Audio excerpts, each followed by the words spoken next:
sengaja adalah menghilangkan nyawa seseorang, sedangkan menurut istilah pembunuhan adalah perbuatan manusia yang menghilangkan nyawa seseorang baik dengan sengaja maupun yang tidak sengaja, baik dengan benda yang mematikan maupun yang tidak mematikan. Macam-macam pembunuhan.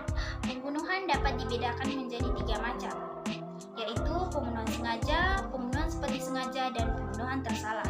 Yang pertama adalah pembunuhan sengaja.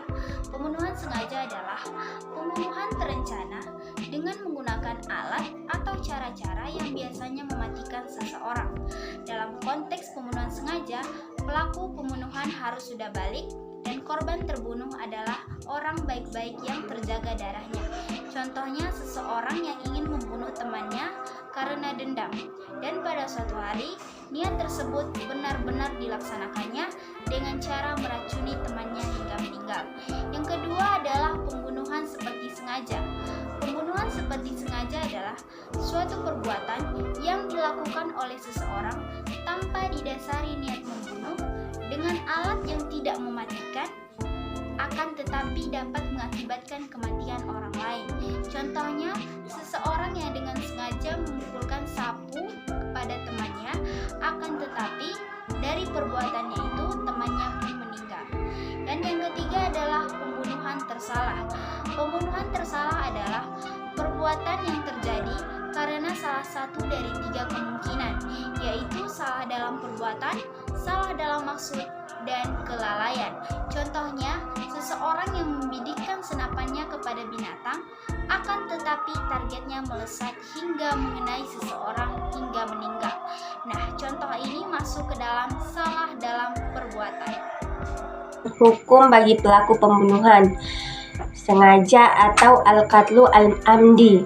Hukum bagi pelaku tindak pidana pembunuhan sengaja adalah qisas, yaitu pelaku harus diberikan sanksi atau hukuman yang setimpal dan berat. Dalam hal ini juga, maka hakim yang menjadi pelaksanaan hukum qisas. Adapun keluarga korban tidak diperbolehkan main hakim sendiri. Namun, jika begitu keluarga korban memaafkan pelaku tindak pidana pembunuhan, maka hukumannya adalah membayar sejumlah denda diyat mughaladzah atau diyat berat yang diambilkan dari harta pembunuh dan dibayarkan secara tunai kepada pihak keluarga korban. Selain membayar diyat, pelaku juga diwajibkan menunaikan kifarat. Pembunuhan seperti sengaja.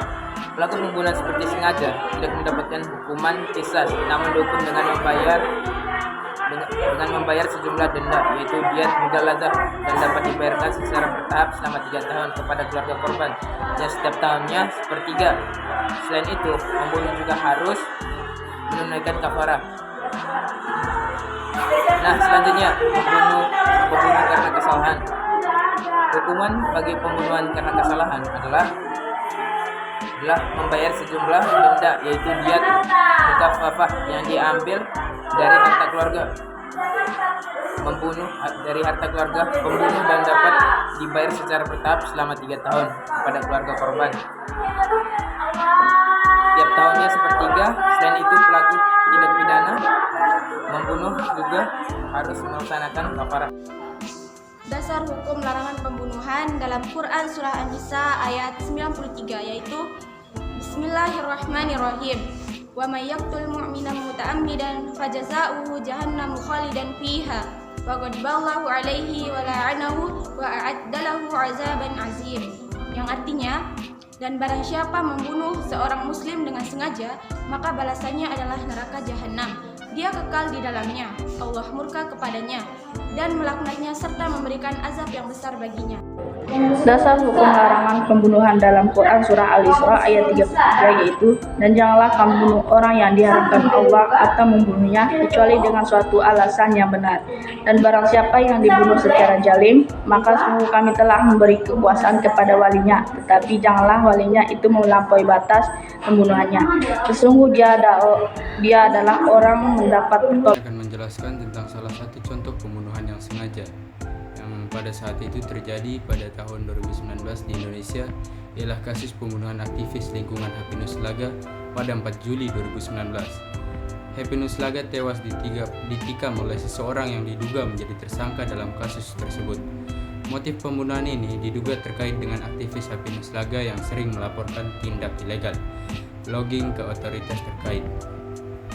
Berkaitan dengan hukumannya, pada Juli 2020 pelaku pembunuhan tersebut divonis hukuman penjara seumur hidup oleh Pengadilan Negeri Ruteng, Flores, NTT.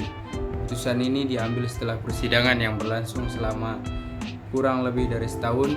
Hukuman seumur hidup merupakan hukuman paling berat di Indonesia dari sesuai dengan pasal 340 KUHP yang mengatur tentang pembunuhan berencana dengan sengaja. Namun perlu diingat bahwa informasi mengenai hukuman dalam kasus ini dapat berubah seiring perkembangan persidangan atau adanya apel banding.